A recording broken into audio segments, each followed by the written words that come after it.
Ladies and gentlemen, yes, I know what you're thinking. That you won't go on long. I know, but I don't know. It's just I had to share this with you, right? So I had an over-the-board match last night, which was a disaster, and I just thought this is a really interesting example of why I riddle me this, guys, right? I'm going to share two games with you, okay? One of them is a 75 minute plus zero classical game, right? The next one is not. And I can't make sense of this, so perhaps you can help me. Okay, both games have got the black pieces, right? So this is against Random Kid last night. We're both in the 1500s, and he starts with the Nimzovich Larsen attack. Okay, now, neither game is terribly long, by the way. So it starts with this. I play d5, which I think is book. And he fin Cheetos his bishop. Now, what I've been trying, when they do this on the king side, that's called something else. And then what I've been doing is playing my bishop to here. So I don't know if that's also possible in this instance. I don't know. Anyway, which is very interesting. But it's a completely different opening. Anyway, so now I throw in c5 because I figure I want to get in, I want to control the center, and if possible, you know, the game for white is all about this diagonal. So let's see if we can't spoil his fun. Okay, we have e3, knight c6, knight f3, and now I bring out my bishop to a reasonable square. I thought about pinning the knight, but I'm just trying to play principled and develop, okay? Now we have c4 from white, and as you can see by the eval, that isn't the best idea, right? So what I do now is I push on, gaining space. So what's he going to do? He can't take with the bishop, and I've got 1, 2, 3 pieces attacking this, right? Let's put them in red. 3 attackers, technically 3 defenders. Okay, so he takes with the pawn, I take with the pawn. But now if he takes again, he's going to lose a piece. Right, so now we get d3, and suddenly we've got one mega backwards pawn. This is a problem. It's also in the bishop's way. This knight can't come to here, right? So now all I need to do is play e5. There you go. And black is better. Black, it's 0.4 in black's favour now. Because the whole idea from white is this bishop on the long diagonal, and now it's ruined its fun, and it can't even go to a3 either. So he brings out his other knight, going the long way round. I bring out my knight. Bishop e2, I mean, what else has he got? He wants the castle. I play bishop d6.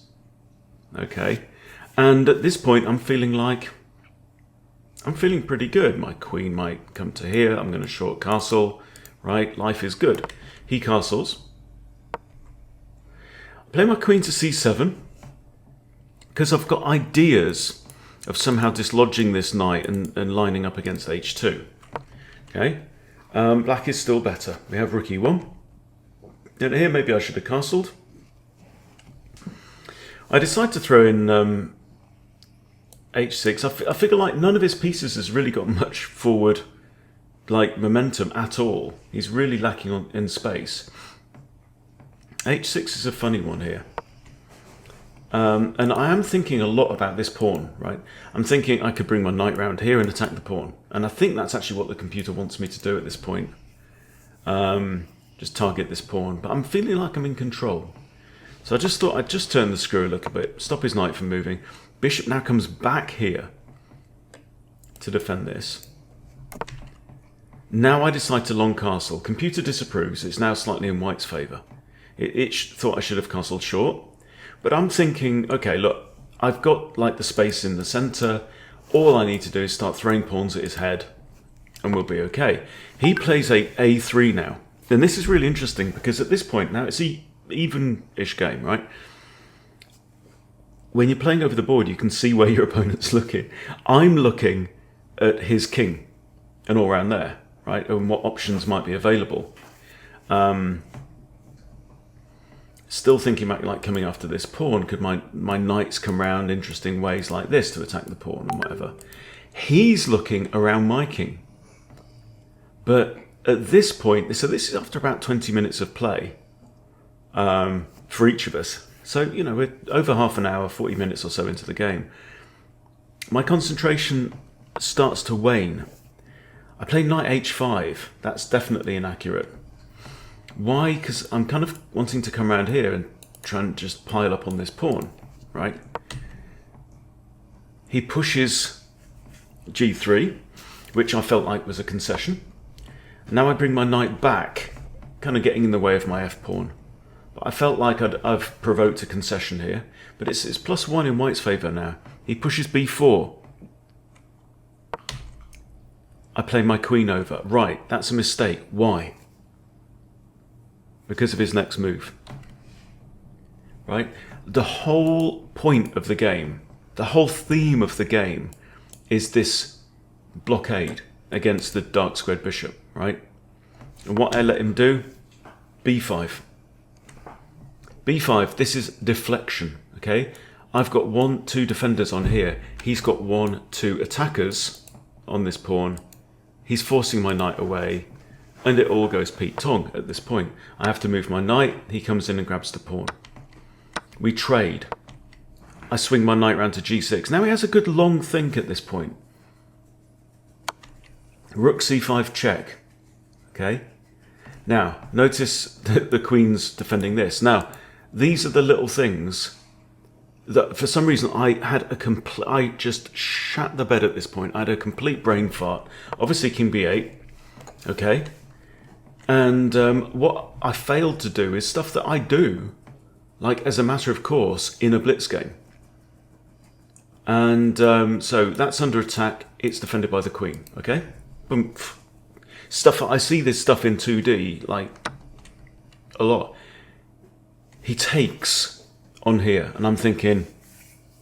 Actually, I stood up from the board and I had a really good look at it, and I thought to myself, I cannot see a good reason why I can't take the bishop with my queen.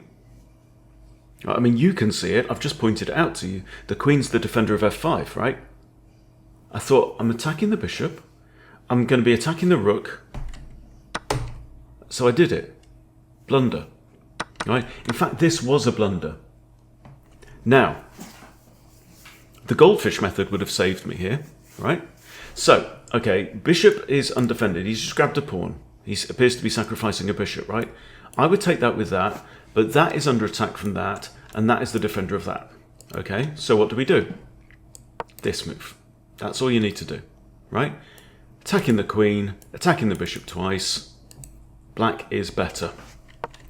I didn't do that. I took, and then he's like, takes my bishop, and I'm like, oh, didn't see that. I come in with my knight, he attacks my queen, I play my queen to the wrong place, he grabs my knight, which is completely under... I mean, seriously, just hung pieces all over the place. This is after an hour or so of play, and I resigned. Mental. Go figure. Right. Exhibit B. This is a blitz game, a 5-minute blitz game I played earlier on today. And again, I've got the black pieces. e4, e5, d4. We have the centre game, possible Danish gambit, right? You take the first pawn. You kind of have to, right? And then it's like, terrific, Danish gambit. So what do we play against the Danish gambit? Queen e7. Okay. The point here is, this pawn's undefended, and it comes with check, okay? So he defends with the queen. Queen is traditionally not the best defender, so I guess probably the best move here is d5, because this pawn is in an absolute pin. It also might open up this bishop. I play knight c6. Out comes his bishop. Now he's threatening to come in here with the queen. Fortunately, it's defended a couple of times. So far 12 seconds have been spent on my part, right? I play knight f6. I'm not worried about this pawn because it's also in a pin right now and I've got that square covered very well. Okay, so I'm developing. He develops with a pin on the knight. Bang. Okay. Are we going to trade queens? No. He blocks with his knight. Now I trade queens on my terms, completely screwing up his pawns. And now develop the bishop, break the pin. Okay, I'm kind of ignoring this for the time being. It is attacked twice. But look at his king. Okay, he grabs the pawn. And I think, right, let's trade off.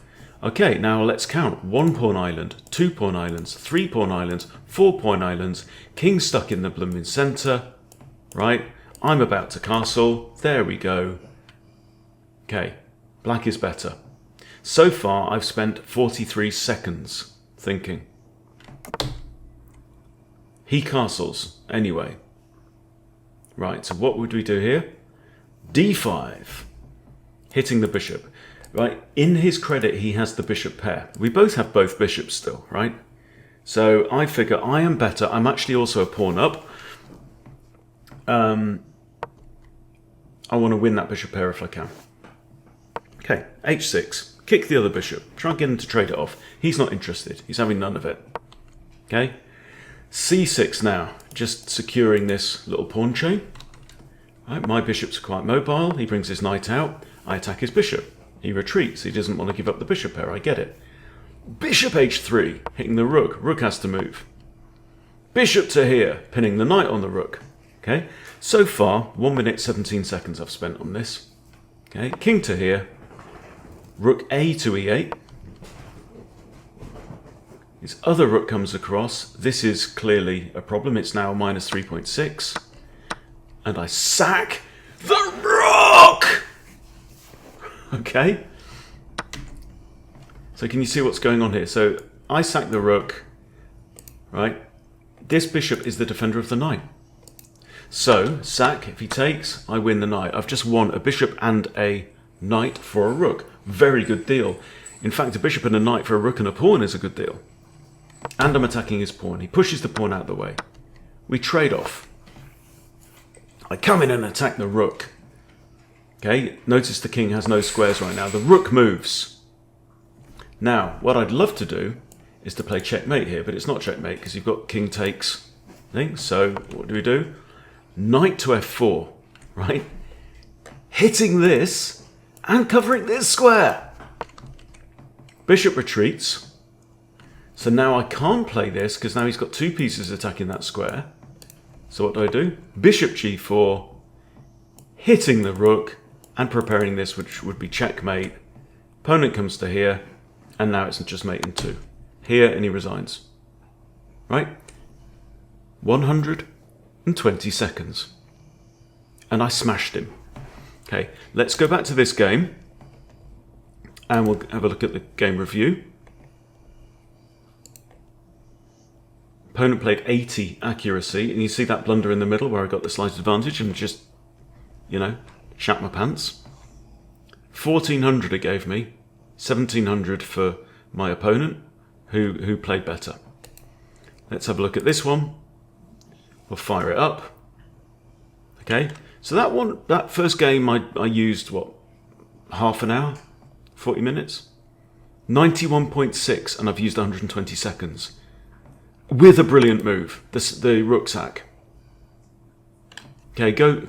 If anyone can explain this to me, go figure. Now, the only thing that I can think is this, what is Simon Williams' video I watched the other day. He said might have been a Levy video, I don't know, saying long think, wrong think, which I thought was quite interesting. Sometimes you overthink something and you come out with the wrong answer. But, I mean, I don't know. To me, this is far more fun. Right? It's playing on instinct rather than... I don't know. I can't even explain it. I mean, I simply played worse with more time. Maybe I'm just an old fart and I can only concentrate for a few minutes at a time. Maybe that's it. I don't know. But this was fun. The other game was a complete bloody nightmare. So it's a game, isn't it? And we should enjoy ourselves, so I'm going to do what's fun. So that's me. I think that's probably me done trying to be an over-the-board chess player. I'm in the process of giving up a lot of stuff in my life at the minute. So there you go. But yeah, it's a mystery. And I'd have got away with it all if it wasn't for those meddling kids. All right, thanks for watching. See you soon.